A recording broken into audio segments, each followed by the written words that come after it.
ठीक है, चलिए ये हम देख लेते हैं फटाफट। Let's have a quick revision of things what we have done in the last class, फिर then we'll go beyond that.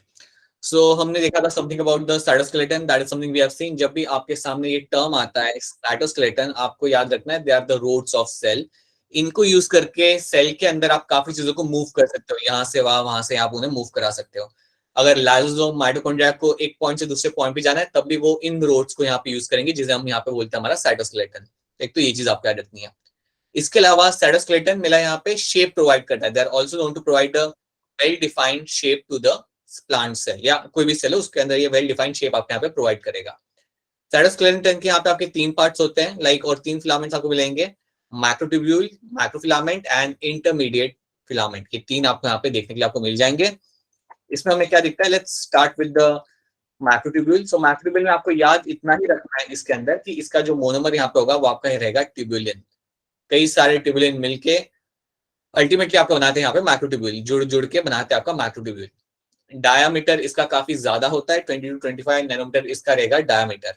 काम क्या होगा, they will play a role in giving the well defined shape, and cilia and flagella के अंदर आपको ये देखने के लिए मिल जाएगा काफी क्लियरली। याद रखना, मैं अगर कोई आपको सीलिया फ्लैजिला निकाल के देता हूं, then you will get to see those things inside them, this are nothing but my मैक्रोट्यूब्यूल्स।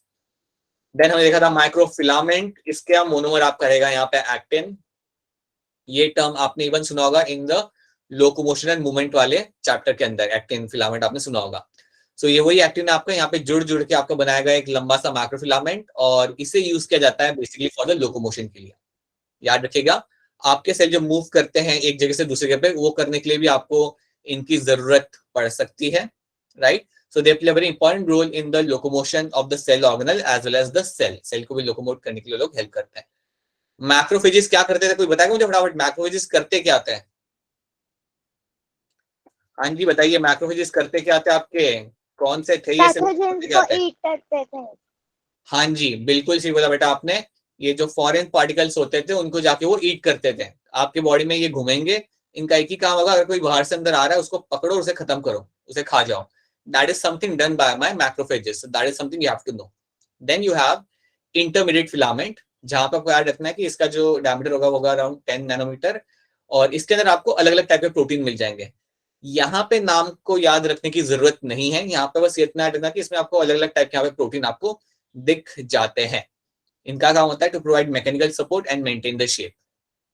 तो इतने रोल आपको याद रखते हैं इन टर्म्स ऑफ साइटोस्केलेटन, यहाँ पे लिखे हुए वो सारे roles. Then we have cilia and flagella, हमने यहाँ पे देखा था। तो जब भी आप बात करते हो सीलिया फ्लैजेला की, और जब भी आप उनको ऑब्जर्व करते हो under the microscope, you will get to see 9+2 arrangement. 9+2 arrangement आपको यहाँ पे दिख जाता है। आप जानते हो कि जो 9 है ये आपके पैर में रहेंगे। So there is a doublet of microtubules, जो यहाँ पे आपको काफी क्लियरली दिख रहा है।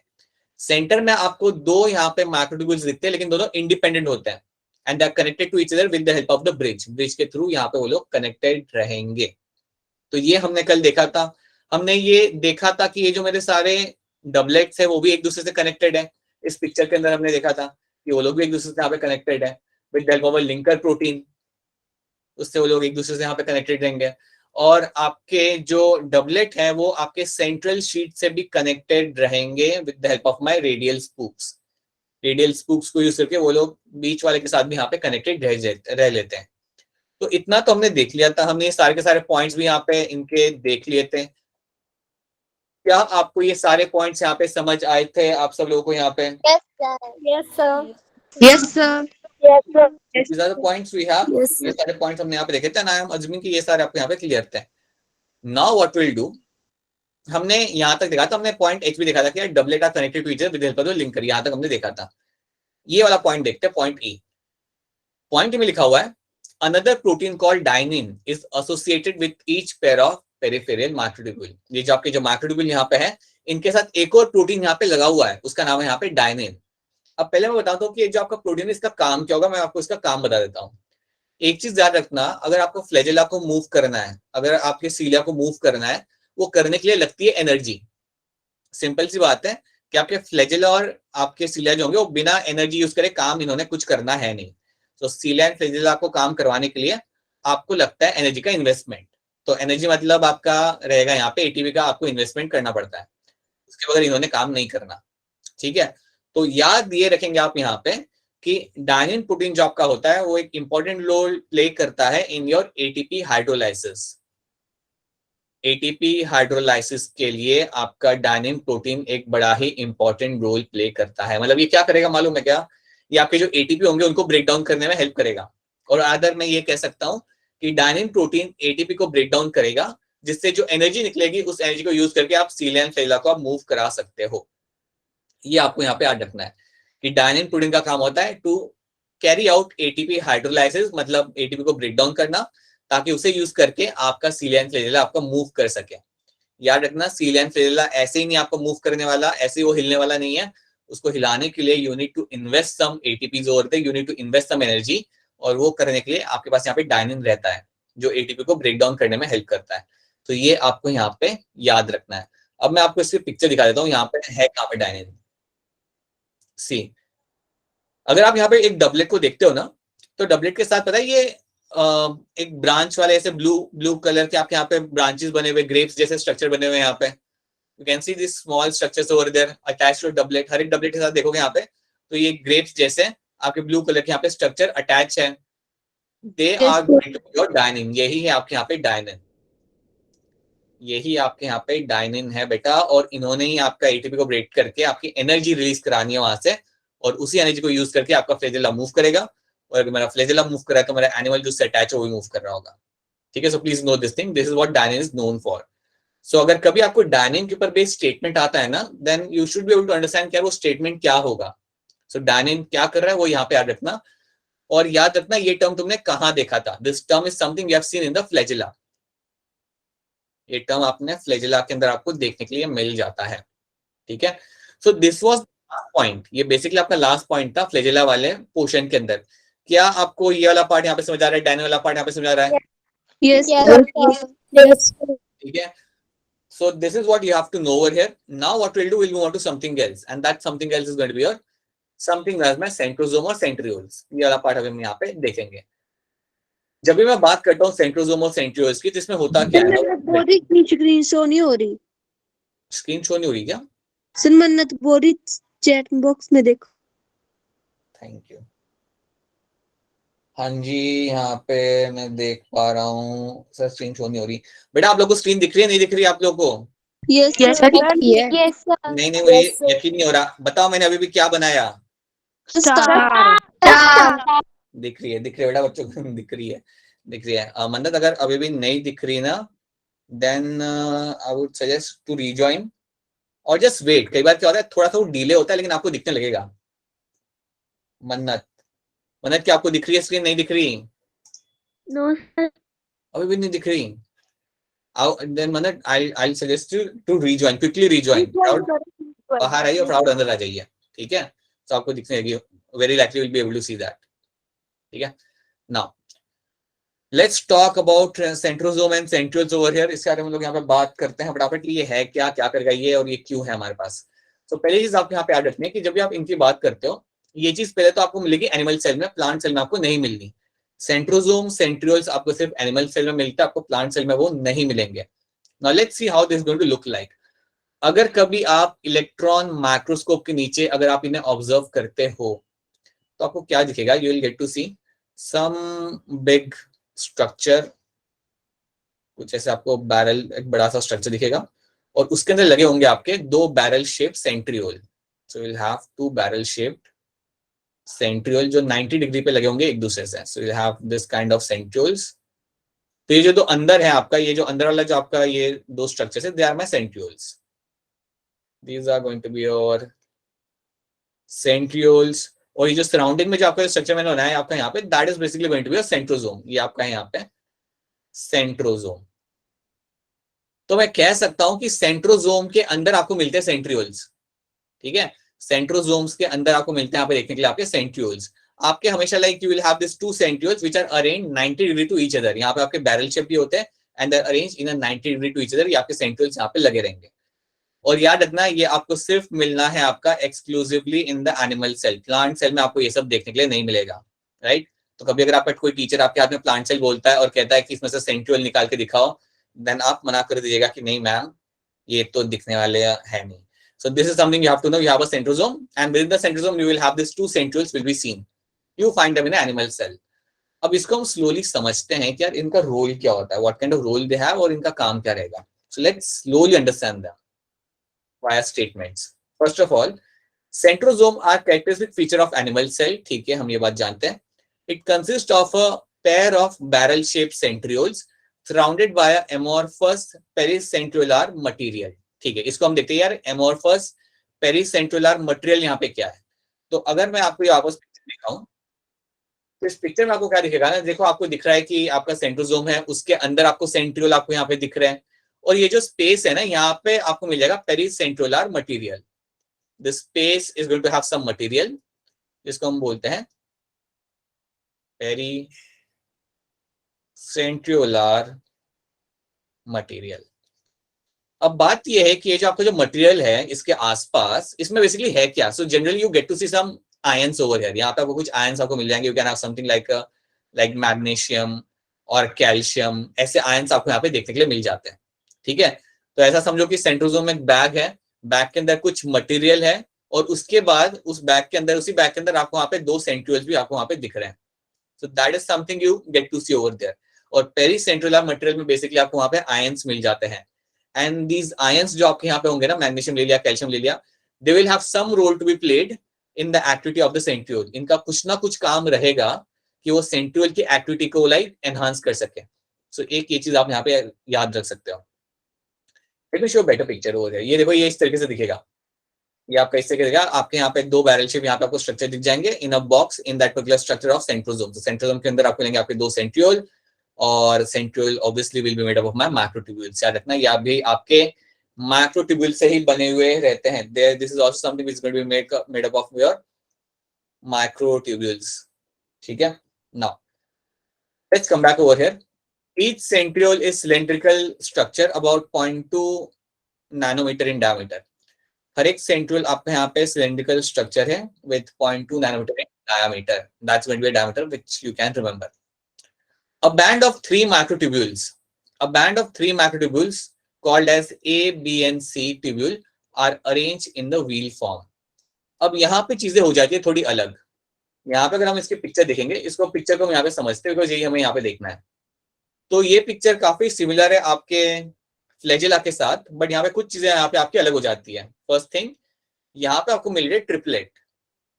यहाँ पे आपको मिल रहा है ट्रिपलेट ऑफ माइक्रोट्यूब्यूल. दो नहीं है, डबलेट नहीं है, तीन है यहाँ पे. सो you can C triplet of microtubules can be scene. याद रखना, यहाँ पे दो नहीं है. फ्लैजेला में दो हुआ करते थे, यहाँ पे तीन है.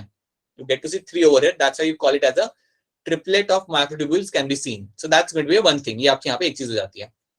दूसरी चीज आपकी ये हो जाती है, यहाँ पे सेंटर में यहाँ पे कोई भी माइक्रोट्यूब्यूल नहीं है. सेंटर के अंदर देयर इज नो माइक्रोट्यूब्यूल. तो यहाँ पे सेंटर में आपको कोई भी माइक्रोट्यूब्यूल यहाँ पे देखने के लिए नहीं मिलता. याद रखना, ये कोई माइक्रोट्यूब्यूल ये नहीं है, ये सिर्फ आपका एक प्रोटीन है वहां पे. तो आपको याद ही रखना है कि इसके अंदर जो अरेंजमेंट आपका आएगा वो आपका होगा 9+0 का. 9 इन द पेरीफेरी, तो यहाँ पे भी ये 9 ही होंगे. 1 2 3 4 5 6 7 8 9 होंगे आपके पेरीफेरी के अंदर, और बीच में होगा 0. बीच में आपका कोई भी माइक्रोट्यूब्यूल आपका प्रेजेंट नहीं है, इसलिए मैं इसे बोलूंगा 9+0 अरेंजमेंट. तो एक चीज आप याद रखना है यहाँ पे कि 9+0 अरेंजमेंट आपका आएगा ऑलवेज इन योर centrioles. याद रखना, this is the kind of arrangement you will get to see in your centrioles. Centrioles के अंदर जो अरेंजमेंट आएगा वो होगा 9+0. 9+2 आपका रहता था इन द फ्लैजेला. तो इसको डिफरेंस याद रखना हमेशा. ये कई बार स्टेटमेंट के अंदर आ जाता है. Centrioles will have 9+0 arrangement, flagella will have 9+2 वाला अरेंजमेंट, और उसमें डबलेट थे, यहाँ पे ट्रिपलेट है. ठीक है, so that is one thing should be clear to you. इसके बाद अगर आप थोड़ा और इसे और देखोगे, बाकी चीजें काफी सेम है. यहाँ पे आपको यहाँ पे सेंटर में जो मिल रहा है उसे हम कह रहे हैं सेंट्रल हब. ये जो बीच में जो आपको स्ट्रक्चर यहाँ पे मिल रहा है इसे हम बोलते हैं हमारा सेंट्रल हब.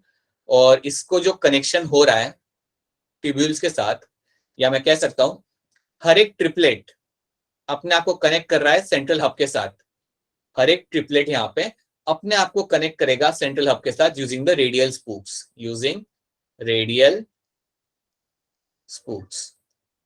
सेम चीज है बेटा, सेम चीज है, जो वहां पे थी वही यहाँ पे। रेडियल स्पूक्स यूज करके आपने यहाँ पे कनेक्ट करना अपने आप को विद सेंट्रल हब के साथ। वहां पे सेंट्रल शीट था, यहाँ पे सेंट्रल हब है, ठीक है। उसके बाद आपको क्या मिलेगा कि वापस यहाँ पे आपके जितने भी ट्रिपलेट हैं वो एक दूसरे के साथ यहाँ पे कनेक्टेड रहेंगे। ये ट्रिपलेट इसके साथ कनेक्टेड है, वो ट्रिपलेट उसके साथ कनेक्टेड है। सो हर एक जो ट्रिपलेट है यहाँ पे वो एक दूसरे के साथ कनेक्टेड है। So I can see a connection over here. तो सब लोग यहाँ पे कनेक्टेड रहेंगे and this connection is going to be a linker. इस कनेक्शन को हम बोलेंगे यहाँ पे लिंकर। ये भी सेम ही रहेगा, जो आपने फ्लैजिला के अंदर देखा था लिंकर जो कर रहा था, वही लिंकर यहाँ पे भी वही करेगा। ये ओवर हियर ऑल्सो वो यहाँ पे आपका कनेक्ट करेगा हर एक ट्रिपलेट को एक दूसरे के साथ। तो ये कुछ चीजें आपको यहाँ पे याद रखनी है। अब क्वेश्चन अगर आपका कभी आता है तो लिंकर या रेडियल स्पूक के ऊपर नहीं आता, उसके ऊपर बेस्ड लेबल्ड वाले क्वेश्चन आ जाते हैं। मतलब आपको डायग्राम देंगे और शायद लेबलिंग में आपको पूछ लिया, बट क्वेश्चन जो बनता है वो जनरली 9+0 या 9+2 वाले बेसिस पे बनता है। They try to ask you कि वेदर इट्स अरेंजमेंट और इट्स अरेंजमेंट, ठीक है। तो ये चीज आपको यहाँ पे याद रखनी है। This is one thing you have to remember, और यही आपको यहाँ पे मेंशन किया हुआ है। क्या आपको इतना वाला पार्ट यहाँ पे समझ आ रहा है? Is this part clear? Yes, sir. Yes, sir. Yes, sir. बिल्कुल सेम है बेटा फ्लैजिला के साथ। The only difference over here is that हाँ it is going to be 9+0 वाला अरेंजमेंट, और वहां पे तो आपका 9+2 वाला अरेंजमेंट। वहां पे डबलेट थे, यहाँ पे ट्रिपलेट है। उसके अलावा ज्यादा कोई इसके अंदर डिफरेंस है नहीं, ठीक है। तो ये आपको मिलेगा टीएस ऑफ योर सेंट्रल, अगर आप इसे ऑब्जर्व करते हो माइक्रोस्कोप के नीचे। तो ये हमें स्ट्रक्चर तो समझने में ज्यादा तकलीफ आएगी नहीं, स्टेटमेंट यहाँ पे समझ लेते हैं। तो band of 3 microtubule A B and C, इनको उन्होंने नाम दिया हुआ है A B and C are arrange in the wheel form, ठीक है। Centrioles are parent organelles which produce basal bodies, cilia, flagella and spindle fiber during cell division. इसको मैं बताता हूँ ये यहाँ पे कह क्या रहे हैं। एक चीज याद रखना हमेशा ओवर हियर दैट जब भी आप बात करते हो सेंट्रियोल्स की, आपको याद ये रखना है। हाँ जी बताइए, क्वेश्चन है क्या कोई? बताइए क्वेश्चन। नो, ठीक है। जब भी आप बात करते हो सेंट्रियोल्स की, आपको यहाँ पे याद रखना है कि सेंट्रियोल्स बनाते क्या है। Centrioles are going to make something like a basal body. ये बनाते हैं आपका बेसल बॉडी, और उस बेसल बॉडी में से फिर आपका बाद में बन सकता है आपका फ्लैजेला और सीलिया। सीलिया और फ्लैजिला बनाने के लिए सबसे पहले आपको बनाना पड़ता है आपका बेसल बॉडी। तो याद रखना हमेशा आपका सेंट्रियोल्स में से पहले आपको बनेगा बेसल बॉडी, फिर उसमें से आप फ्लैजिला या सीलिया बना सकते हो। मैं कह सकता हूं कि जो मेरे सेंट्रियोल्स होते हैं वो एक पेरेंट ऑर्गेनल है। I can call them as a parent organelle. ये आपके एक पेरेंट ऑर्गेनल है। Why they are going to be parent organelle? Because इनके वजह से आप सीलिया फ्लैजिला बना पाते हो। तो बेसिकली अगर आपका सेंट्रियोल नहीं होगा ना तो ये तो बनने से रहा, ना ही फ्लैजिला बनेगा ना ही सीलिया बनेगा। क्या रखना, सेंट्रियोल्स भी हम कहते हैं एज अ पेरेंट ऑर्गेनल, क्योंकि ये पेरेंट है किसका? सीलिया फ्लैजिला का। सो बेसिकली फर्स्ट आपका क्या बनता है, पहले आपका बनेगा बेसल बॉडी एंड देन उसके बाद यू कैन फाइंड उसमें से फिर आपका सीलिया या flagella as per the requirement आपका यहाँ पे बनेगा। वही चीज यहाँ पे लिखी हुई है, centrioles are parent organelles which produces basal body, cilia and flagella. तो ये याद रखना, ये चीज भी एक चीज इंपॉर्टेंट चीज है जो आपको यहाँ पे याद रखनी है। So that is one thing you have to know. उसके बाद आपके यहाँ पे दो स्टेटमेंट यहाँ पे और आ जाती है। Each centriole consists of 9 microtubules triplet, ये हम लोग जानते हैं, in the 9+0 arrangement। 9+0 arrangement के अंदर आपको ये देखने के लिए आपको मिल जाते हैं।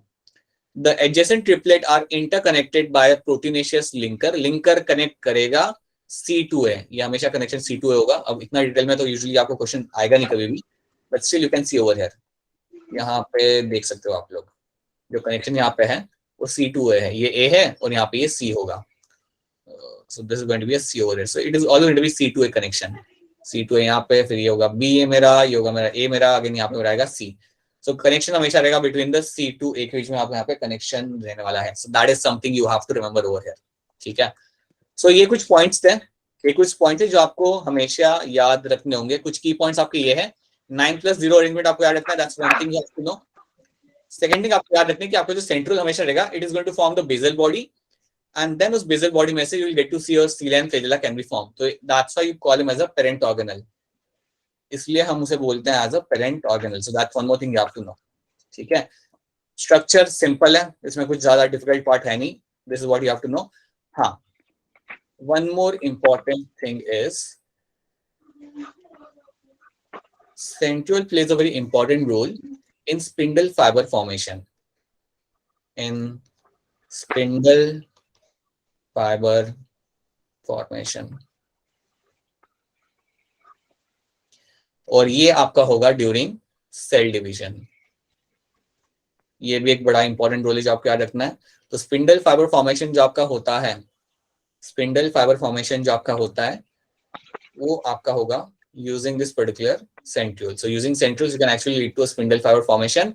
और ये आपका होगा ड्यूरिंग सेल डिवीजन. जब सेल डिसाइड करता है कि अब डिवाइड करना है, अब माइटोसिस करना है, मियोसिस करना है, वो टाइम पे आपके स्पिंडल फाइबर बनेंगे और वो आपके बनाए जाएंगे by centriole. So centriole is the one who is going to do that.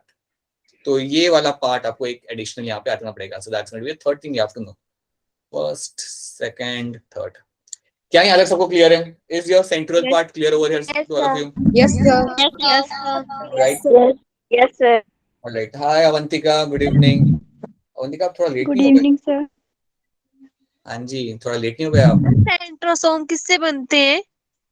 Centrosome आपके पहले से ही होते बेटा. Centrosome is something you will be finding. It's like a bag like structure.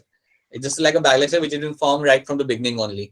अगर आप ये पूछ रहे हो कि ये बनते कैसे, बेसिकली जब ये डिवाइड करते हैं तभी ये एक नया एडिशनल बनता है. सो और उसके अंदर मिलेंगे सेंट्रियोल्स, वैसा रहेगा. That is something which is there right from the beginning. और अगर हाँ इसको डिटेल में अगर आप पूछो कि यार ये एक्चुअली कहाँ से ओरिजिन कर रहा है, तो again that is something govern by the DNA. So DNA govern करता है all those things formation. They are not made of one thing.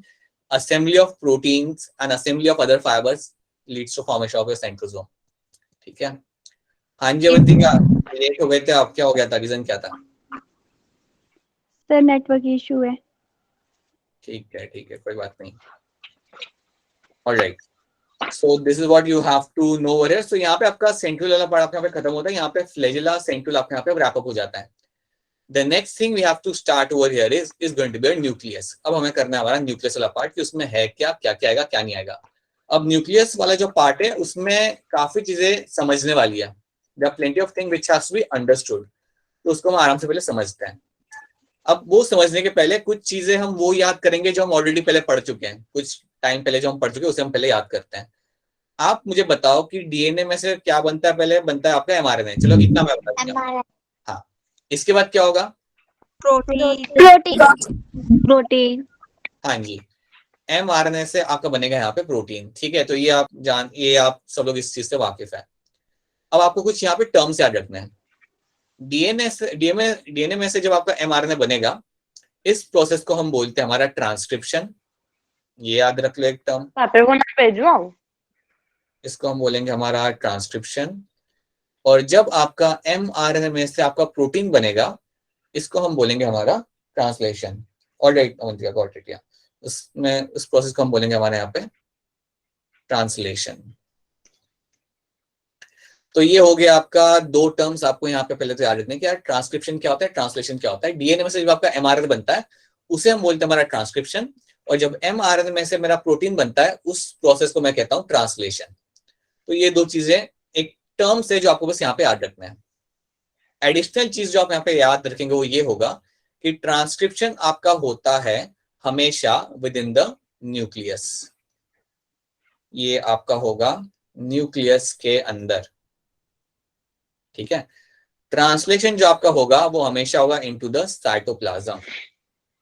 ये आपका होगा साइटोप्लाज्म के अंदर. इतना पार्ट पहले से समझो कि आपका जब डीएनए में से एमआरएनए बन रहा है, ये आपका होगा न्यूक्लियस के अंदर. This process will happen in the nucleus.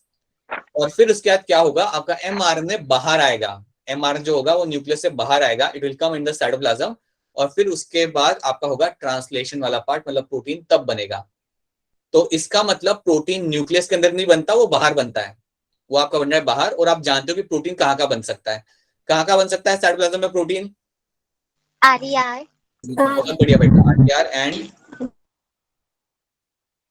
एक और. हाँ, एक आरटीआर तो बता दिया. एक से ये एक और चीज बता दो. Ribosomes, freely floating ribosomes. Right, ribosomes जो आपके फ्रीली फ्लोट कर रहे हैं. सो फ्रीली मूविंग और फ्रीली फ्लोटिंग जो राइबोसोम्स आपके होंगे, वहां पे आपको ये बनते हुए आपको दिख जाएंगे. लाइक ये वो साइट्स होती है जहां पर प्रोटीन बनता है, ठीक है, और ये दोनों ही आपको साइटोप्लाज्म में आपको मिलेंगी। तो इतना याद रखना पहले बेटा कि आपका ट्रांसक्रिप्शन हो रहा है न्यूक्लियस के अंदर और ट्रांसलेशन आपका हो रहा है साइटोप्लाज्म के अंदर। इसका मतलब ये भी होता है कि न्यूक्लियस से चीजें बाहर आती है, फॉर श्योर न्यूक्लियस से कोई ना कोई चीजें बाहर आ रही है, और कई बार न्यूक्लियस के अंदर भी हमें कुछ भेजना पड़ता होगा। सो that is something which will be happening over here. तो पहले तो आप इतना इसे याद रखो। क्या इतना वाला पार्ट आपको यहाँ पे समझ आ रहा है? Is this part clear to all of you? आप अगर कोई चीज लग रही है रिपीट करने वाली तो बता दीजिए कि सर ये वाला पार्ट रिपीट कर दो वापस से। अगर कुछ लग रहा है रिपीट करने लायक देन बता दो।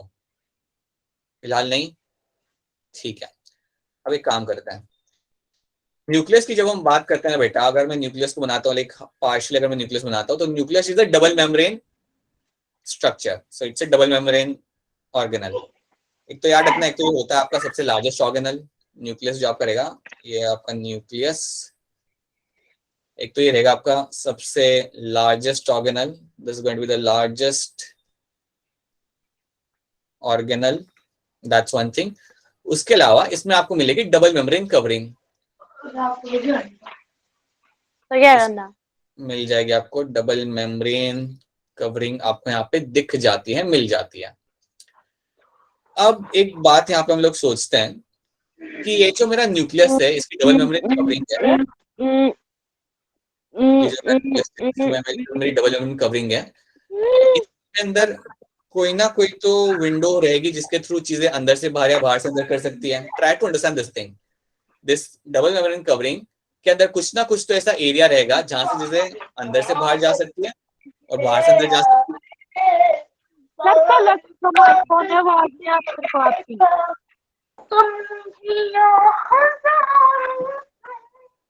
पीपल जिन आपका जिन लोगों का माइक ऑन है प्लीज माइक बंद कर लीजिए। It might create kind of disturbance over here. So आप गाने अपने गा सकते हैं बिल्कुल, बट माइक बंद कर लीजिए। ऑलराइट, सो यहाँ पे आपको क्या दिखेगा, understand this thing very clearly. आपकी जो मेम्ब्रेन है यहाँ पे, मेम्ब्रेन में आपको यहाँ पे कुछ विंडोज मिल जाएंगी, कुछ आपको विंडोज मिलेंगी, और उन विंडोज के थ्रू आप मटेरियल को एक्सचेंज कर सकते हो। Using this Windows you can actually exchange the material. और ये जो विंडो यहाँ पे रहती है ये कुछ नहीं, ये पोर है। You call them as a nuclear pore, you call them as a nuclear pore. और जो न्यूक्लियर पोर यहाँ पे रहेंगे, इनका काम क्या होता है, इनके थ्रू आप चीजें एक्सचेंज कर सकते हो। अंदर से चीजें आपके यहाँ पे बाहर जा सकती है, और बाहर से चीजें अगर आपको अंदर लानी हो तो you can do that using this aperture, using this window, you call them as a nuclear pore. तो ये चीज आपको पहले यहाँ पे समझनी है कि न्यूक्लियर मेम्ब्रेन पे आपको ऐसे कई सारे विंडो मिल जाएंगे। ऐसा समझ लो घर में विंडो होती है ना, वैसे ही होती है, और उस विंडो से ही चीजें बाहर अंदर बाहर कर रही होती है। तो मैं बिल्कुल कह सकता हूँ कि मेरा जो mRNA अंदर बनता है, the mRNA which has been formed inside, ये मेरा mRNA अंदर से जाएगा बाहर यूजिंग द न्यूक्लियर पोर। ठीक है, इसको यूज करके वो अंदर से आपका बाहर जाएगा। और ये जो न्यूक्लियर पोर है इनका नंबर रहेगा अराउंड 3000 जितना। एक दो नहीं होते, 3000 न्यूक्लियर पोर लगे होते हैं on your nuclear membrane. So nuclear membrane पे होते हैं न्यूक्लियर पोर, और याद रखना इनका काम क्या होता है, एक्सचेंज ऑफ मटेरियल। और जो अंदर जो मेरा एरिया होगा वो मेरा होगा यहाँ पे न्यूक्लियोप्लाज्म। जो अंदर जो मेरा मुझे एरिया मिलेगा that's going to be nucleoplasm, और बाहर जो मेरा एरिया यहाँ पे होगा that is going to be the cytoplasm. I think that is something which is going to be very much understandable, right. तो एक चीज आपको मैं बताना चाहता हूँ कि कम्युनिकेशन यहाँ पे कैसे हो रहा है यूजिंग द न्यूक्लियर पोर। क्या इतना आपको यहाँ पे समझ आ रहा है? Is this part clear to you? Yes, sir. Yes, sir. अच्छा, पलक थी क्या? ऑलराइट पलक, ठीक है। Okay, so that is something you please understand this thing. और लगे ना कि कहीं पे समझ नहीं आ रहा है, थोड़ा फास्ट निकल गया, तो प्लीज बता देना कि what has to be done over there, like just let me know so I repeat that thing. So using this nuclear pore you can find this happening. आपको मिलेगा कि चीजें अंदर से बाहर या बाहर से अंदर आप यहाँ पे कर सकती है। आप मुझे ये बताओ कि न्यूक्लियस के अंदर मुझे क्या मिलेगा, न्यूक्लियस के अंदर मुझे क्या क्या देखने के लिए मुझे मिल सकता है? टेल मी दैट, बताइए। न्यूक्लियस। हाँ जी, बहुत बढ़िया, यस। न्यूक्लियस के अंदर मुझे मिलेगा देखने के लिए मेरा न्यूक्लियोलस। अच्छा, ये न्यूक्लियोलस करता क्या है? हमने किया था बेटा 2 दिन पहले किया था हमने। न्यूक्लियोलस करता क्या है? What is the role of nucleolus? It plays a role in my ribosome synthesis. याद आ रहा है कुछ आपको? Yes, नहीं याद आ रहा? न्यूक्लियोलस की जगह हमने वहां पे कोई टर्म यूज किया था, न्यूक्लियोलाई। इतने में आप लोग कंफ्यूज हो गए हैं, right? Both are the same thing. So this nucleolus is nothing but the same structure जो आपका राइबोसोम सिंथेसिस में आपका हेल्प करता है. हमने पढ़ा था ना, जब हमने देखा था about the ribosomes, we have seen कि राइबोसोम्स कहाँ बनते हैं. So ribosome for something form the nucleolus है, और ये वो साइट होती है जहाँ पे आपके राइबोसोम बनते हैं. और राइबोसोम किससे बने हुए होते हैं ये भी बता दो. राइबोसोम बनते हैं किस चीज से? क्या दो चीजें लगती है राइबोसोम बनाने के लिए? बताइए. एक तो आपका रहता है प्रोटीन, और प्रोटीन प्लस आरएनए. हाँ जी, आरआरएनए. आरआरएनए प्लस प्रोटीन आपके बनाते हैं राइबोसोम. तो ये सब आग होगा विद इन द न्यूक्लियोलस, और ये न्यूक्लियोलस आपको मिलता है न्यूक्लियस के अंदर. प्लीज याद रखना, you will get to see nucleolus within the nucleus. That's one thing, right? उसके अलावा एक और इंपॉर्टेंट चीज जो आपको मिलती है न्यूक्लियस के अंदर, वो आपका रहेगा डीएनए.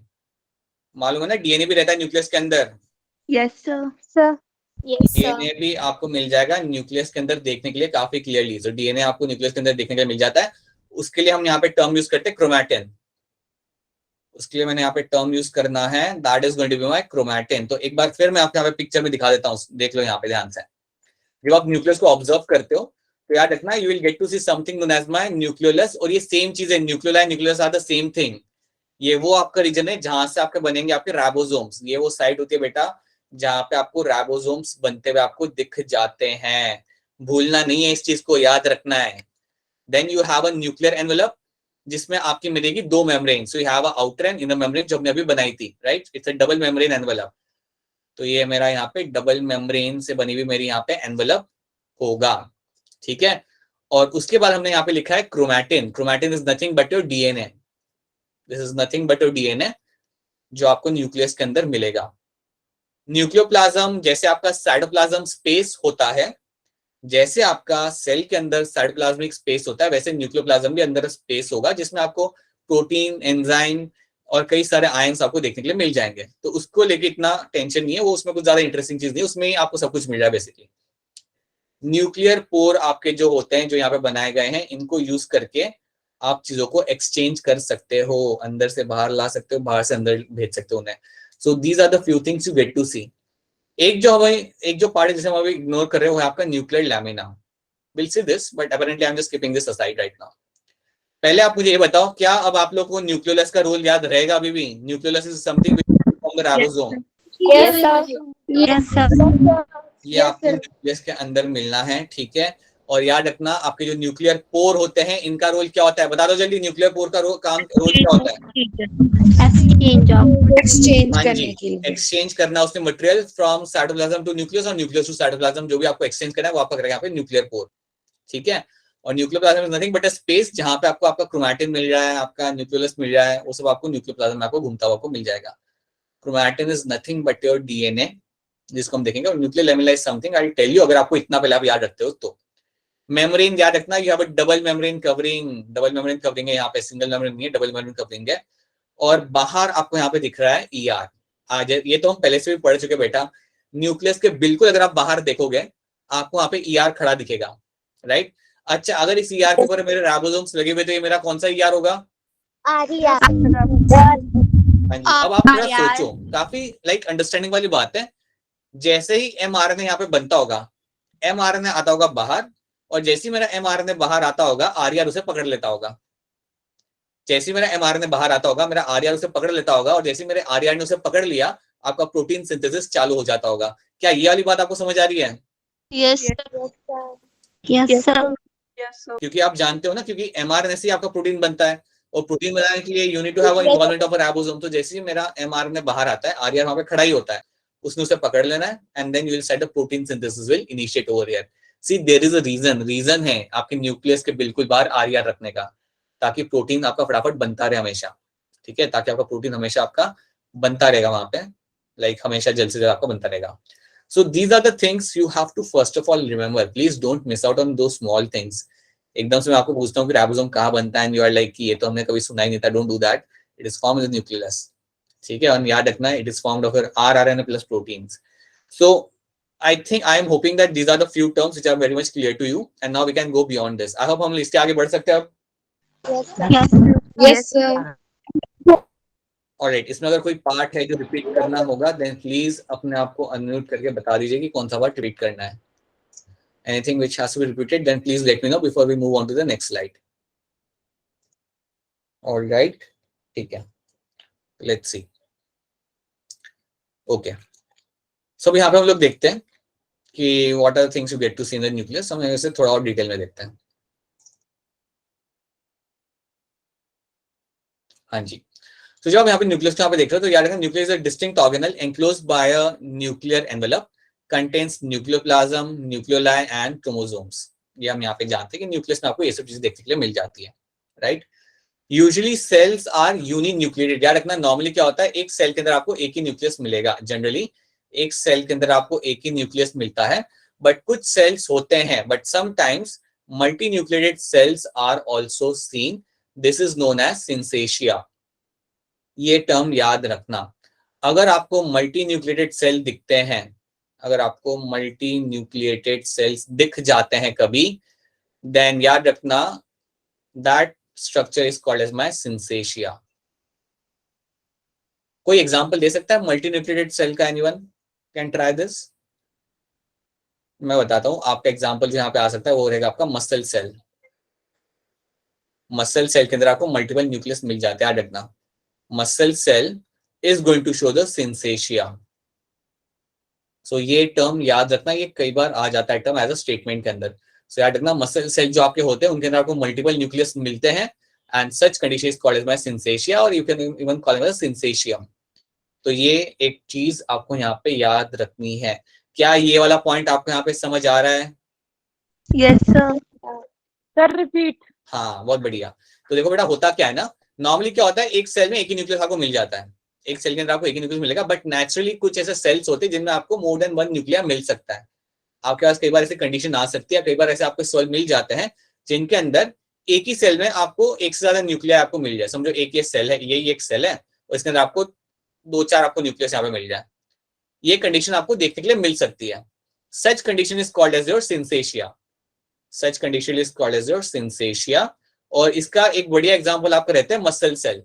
मसल सेल के अंदर आपको मल्टीपल न्यूक्लियर आपको देखने के लिए मिल जाते हैं. मल्टीपल न्यूक्लियर मतलब एक से ज्यादा न्यूक्लियस, एक से ज्यादा न्यूक्लियस उसके अंदर आपको देखने के लिए मिल जाएंगे और उस टर्म को मैं बोलूंगा यहाँ पे सिंथेसिया. ठीक है.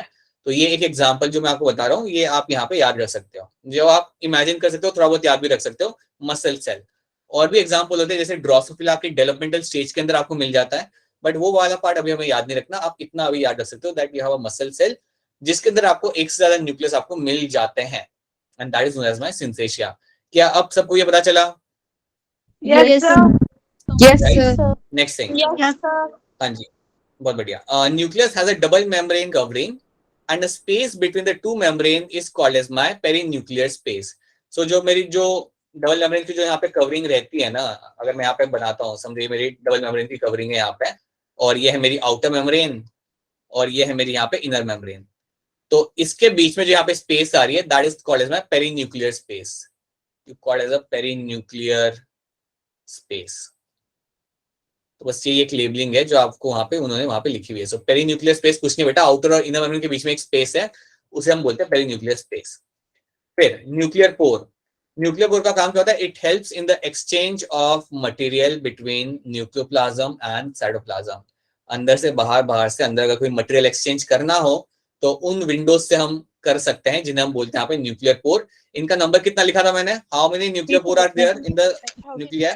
3000. बहुत बढ़िया. Yes that's going to be 3000 right. Alright, अब मैं एक काम करता हूँ. Before starting with this let me just tell you one more thing over here. Let me use this slide and let me tell you one more thing. See, अगर आप कभी अपने सेल को निकालते हो, न्यूक्लियस को ऑब्जर्व करते हो, तो आपको डीएनए कैसे दिखेगा ना? डीएनए आपको लाइक ऐसे Chromatin. हाँ अनकॉइल्ड स्ट्रक्चर की तरह आपको दिखेगा, जिसको मैं बोलता हूँ मेरा क्रोमैटिन. सो डीएनए कुछ आपका इस तरीके से आपको एक थ्रेड लाइक स्ट्रक्चर आपको डीएनए का वहां पे दिख जाएगा, राइट. और जो थ्रेड लाइक स्ट्रक्चर आपको डीएनए का यहाँ पे होगा इसको हम बोलते हैं यहाँ पे chromatin. This is what you call it as a chromatin over here. अब क्रोमैटिन जो आपका यहाँ पे है बेसिकली आपका ये डीएनए है, बट डीएनए के अलावा भी इसके अंदर आपको कुछ चीजें आपको दिख जाएंगी. तो अगर इसे आप लाइक थोड़ा और ढंग से ऑब्जर्व करते हो, समझो आप इलेक्ट्रॉन माइक्रोस्कोप के अंदर और इसे ढंग से देखते हो, तो आपको क्या दिखेगा कि क्रोमैटिन में आपको क्या क्या दिख रहा है. क्रोमैटिन विल हैव डीएनए तो यहाँ पे है ही, डीएनए तो आपका है, डीएनए के साथ लगा हुआ है आपका यहाँ पे कुछ प्रोटीन्स जिन्हें हम बोलते हैं हमारे हिस्टोन प्रोटीन्स और हिस्टोन प्रोटीन्स। तो यहाँ पे आपको कुछ प्रोटीन देखने के लिए मिल जाते हैं बेटा, जिनको हम बोलते हैं यहाँ पे हमारे histone proteins, that's one thing. उसके बाद आपको मिल सकते हैं यहाँ पे देखने के लिए कुछ और प्रोटीन जिनको हम बोलते हैं non histone protein. So you can also have some more protein, you call them as a histone and non histone proteins, ठीक है।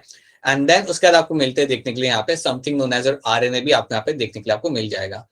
तो आपको प्रोटीन्स यहाँ पे दिख जाते हैं, हिस्टोन प्रोटीन्स भी आपको दिखते हैं, नॉन हिस्टोन प्रोटीन भी आपको दिखते हैं, और आपको आरएनए भी यहाँ पे देखने के लिए मिलता है। तो जब भी आपके सामने टर्म आए क्रोमैटिन, जब भी आपके सामने टर्म आए क्रोमैटिन ना, राइट, तो वो टाइम पे आपको याद रखना है you will have a DNA तो है ही वहां पे, उसके साथ साथ हिस्टोन प्रोटीन्स भी है, नॉन हिस्टोन प्रोटीन भी है, और आरएनए भी आपको यहाँ पे देखने के लिए मिल रहा है। अब मैं इसको like I will try to explain you कि यार ये हिस्टोन प्रोटीन का काम क्या होता है। ये प्रोटीन डीएनए है, समझ आ रहा है, डीएनए तो यार आपका जेनेटिक मटेरियल है, उसका रहना काफी हद तक अंडरस्टैंडेबल है। हिस्टोन प्रोटीन का काम क्या होता है? सो see, histone protein actually helped in the packaging of the DNA. So I'll help you out with the help of the example. For example, आपके पास अगर कोई धागा है, अगर आपके पास कोई बहुत बड़ा धागा है, काफी पूरे आपके रूम में अगर वो धागा फैला हुआ है, और अगर आपको उसे कंडेंस करना है, तो आप क्या कर सकते हो, आप एक पेपर ले सकते हो, पेपर का बॉल बना सकते हो, और उसके ऊपर रैप कर सकते हो, उस धागे को उसके ऊपर आप रैप कर सकते हो, और पूरा पूरा जो आपका धागा को उस बॉल के ऊपर आ जाएगा। कुछ यही काम आपका यहाँ पे हिस्टोन प्रोटीन्स कर रहे होते हैं। The same kind of role you will find कि आपके हिस्टोन प्रोटीन्स भी यहाँ पे कर रहे होते हैं। आपके हिस्टोन प्रोटीन क्या करते हैं, आपका जो पूरा लंबा सा डीएनए है ना, जो बहुत लंबा है एक्चुअली में, आपकी डीएनए का लेंथ अगर देखा जाए तो वो होगा around 2 metre. This is going to be the length of the DNA, जो होता है अराउंड 6 फीट से ज्यादा। लेकिन ये इतना बड़ा डीएनए आपके न्यूक्लियस में इसलिए रह पा रहा है क्योंकि आपके पास है हिस्टोन प्रोटीन्स। हिस्टोन प्रोटीन्स क्या करते हैं, डीएनए को रैप करने के लिए वो लोग हेल्प करते हैं। So they help in the wrapping of the DNA. So it helps in wrapping of DNA. Wrapping of DNA. So DNA को wrap करेंगे वो लोग, लाइक उनको यूज करके आप DNA को पूरा लाइक उसके आसपास पूरा wrap कर सकते हो। That is what they are known for. ठीक है, तो ये याद रखना, इनका ये इंपॉर्टेंट काम होता है।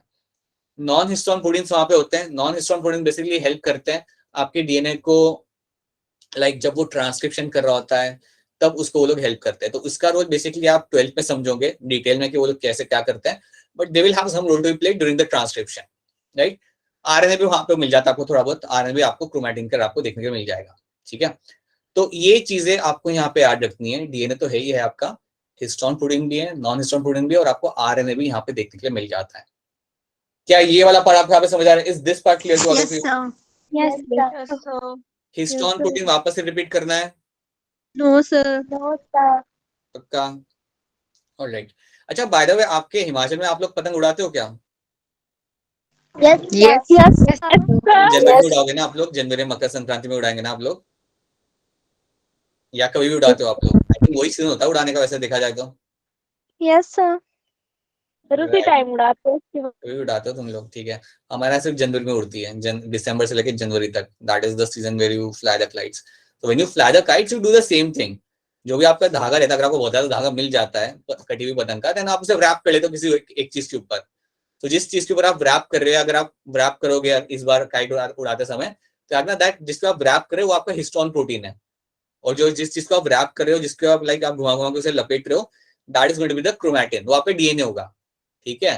That is what you do in the cell. So basically होता क्या है ना यहाँ पे, let me tell you one thing. आपका जो क्रोमैटिन है वो तो कुछ ऐसा ही रहेगा हमेशा, थ्रेड लाइक फॉर्म में रहेगा आपका हमेशा। जब आपका सेल डिसाइड करता है कि यार अब मुझे करना है डिवीजन, जब आपका सेल डिसाइड करता है कि यार अब मुझे डिवाइड करना है और एक और नया सेल बनाना है, तो वो टाइम पे इसका जो कंडेंसेशन होगा वो ज्यादा हो जाएगा। So my chromatin will undergo condensation, और वो टाइम पे आपको एक क्रोमोसोम वाला स्ट्रक्चर देखने के लिए मिलेगा। ये चीज आपको याद रखनी है कि आपका डीएनए तो वैसे ही फॉर्म में रहता है, दिस इज योर क्रोमैटिन, और जब आपका chromatin, when your chromatin undergoes condensation,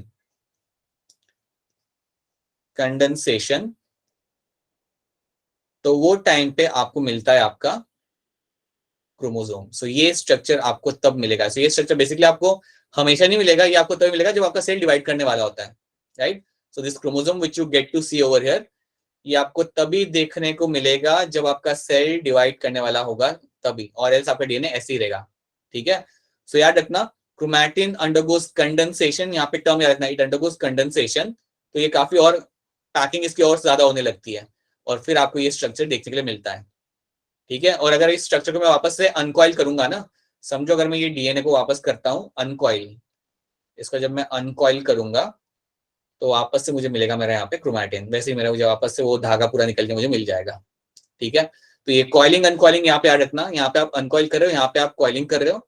coiling करोगे तो आपको मिलेगा कॉम्पैक्ट क्रोमोसोम, और उसको जब आप अनकॉइल करते हो आपको यहाँ पे मिलता है आपका डीएनए वापस से। क्या ये वाली स्लाइड्स आपको यहाँ पे समझ आ रही है? Is this slide clear to all of you? Yes, sir. Yes, sir. Let me just show you one picture over here to make this thing slightly easier, hoping that.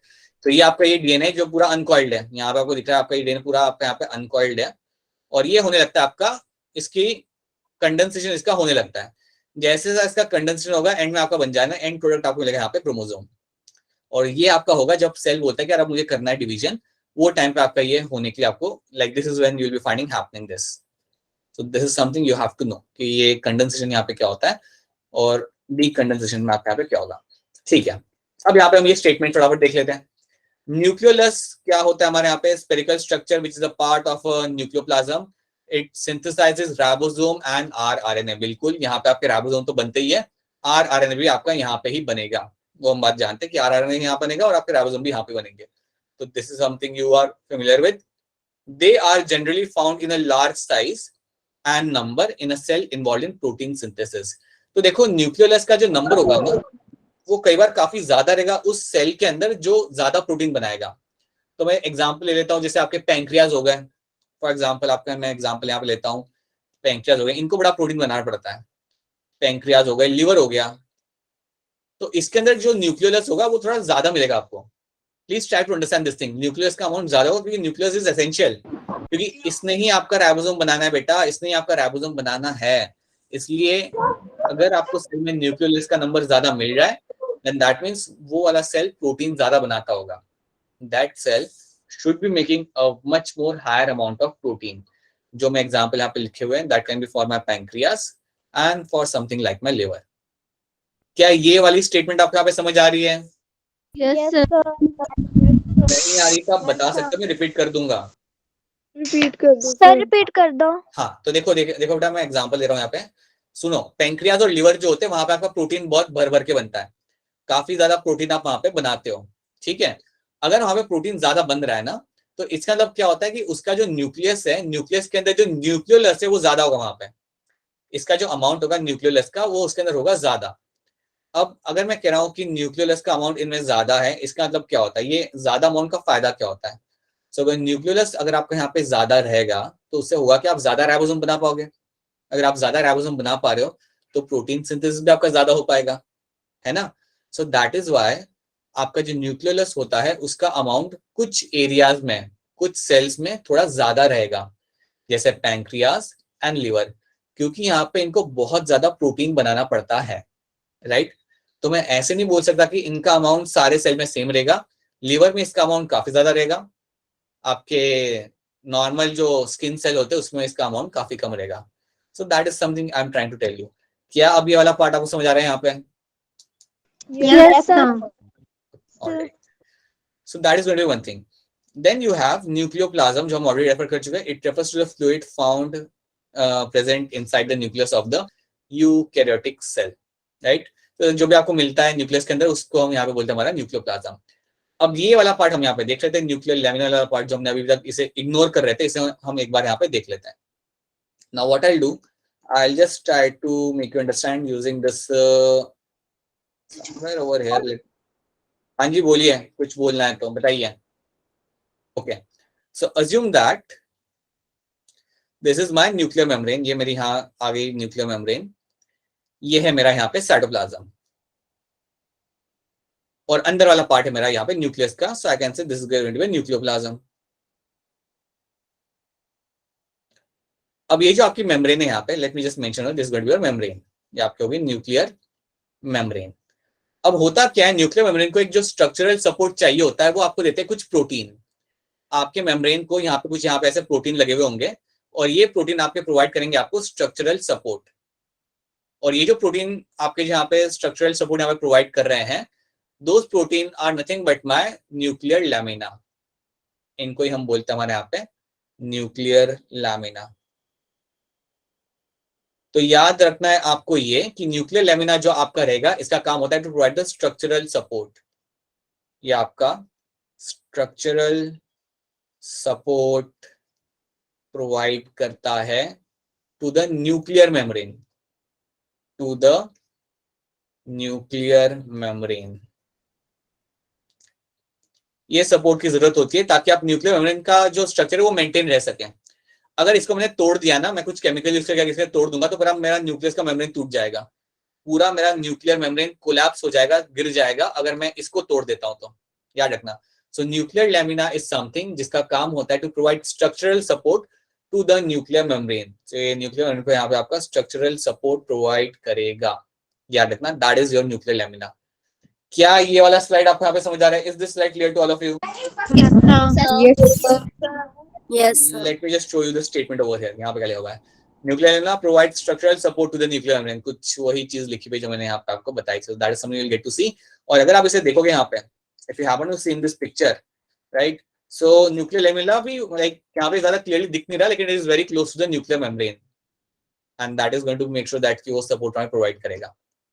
इसको कई बार ब्रेक किया जाता है। जनरली इसको break आप तब करोगे जब आप चाहते हो कि अंदर का कंटेंट बाहर आ जाए, राइट? तब इसको सेल खुद से ही इसको ब्रेक करता है, न्यूक्लियर लैमिना को, और ये किया जाएगा during the cell division. Please understand, cell division के टाइम पे आपके जब क्रोमोसोम बन जाते हैं, आपके न्यूक्लियस को आपको डिसअपियर होना होता है या डिसअसेंबल होना होता है, टूटना होता है वो टाइम पे ड्यूरिंग द सेल डिवीजन। तो जब आपके न्यूक्लियर मेम्ब्रेन को टूटना होता है या डिसअसेंबल होना होता है, वो टाइम पे आप ब्रेक करते हो न्यूक्लियर लैमिना को। तो आपका सेल क्या करेगा? सेल जाके वो लैमिना को हटाना चालू करेगा, मतलब it will tell some protein to start removing the lamina, और जैसे ही लैमिना आपके निकलने चालू करते हैं, आपकी पूरी मेम्ब्रेन डिसअसेंबल हो जाती है, राइट? और जैसे वो डिसअसेंबल होगी, ये जनरली तभी होता है आपका जब आपका सेल डिसाइड करता है कि मुझे माइटोसिस करना है, मियोसिस करना है, ठीक है? So that is something you find happening over here. So याद रखना, ये जो लैमिना है ना आपके यहाँ पे, ये बन भी सकता है और ये डिसअसेंबल भी हो सकता है, उसका होना वो जरूरी भी होता है during the cell division, right? So now I am very much sure from my end कि ये टर्म्स आपको यहाँ पे क्लियर है। Nucleolus, nucleoplasm, nuclear pore, envelope, Yes, sir. lamina and chromatin is clear to you. So this is something which is clear to you thoroughly, and you also know कि chromosome तुम्हें कब दिखेगा, और chromatin generally तुम्हें वैसे ही दिख जाएगा, लेकिन क्रोमोसोम दिखेगा जब तुम्हारा सेल बोलता है कि यार मुझे डिवाइड करना है, वो टाइम पे तुम्हें क्रोमोसोम देखने के लिए आपको मिलेगा। सो अभी तक जो करा है कि आपको यहाँ पे सारी चीजें क्लियर है, Yes, sir. Yes, sir. Right? कोई चीज है आप चाहते हो कि मैं यहाँ पे रिपीट कर दूं? Anything else you want me to repeat over here? Any particular part you want me to repeat? No, sir. No, sir. फिलहाल नहीं, कोई बात नहीं। अगर कभी ऐसा हो ना कि घर जाके पढ़ने के बाद पता चले कि यार ये तो समझ नहीं आ रहा, even then you can just let me know, so we can do that, ठीक है? So alright, so now if we don't have any questions over here,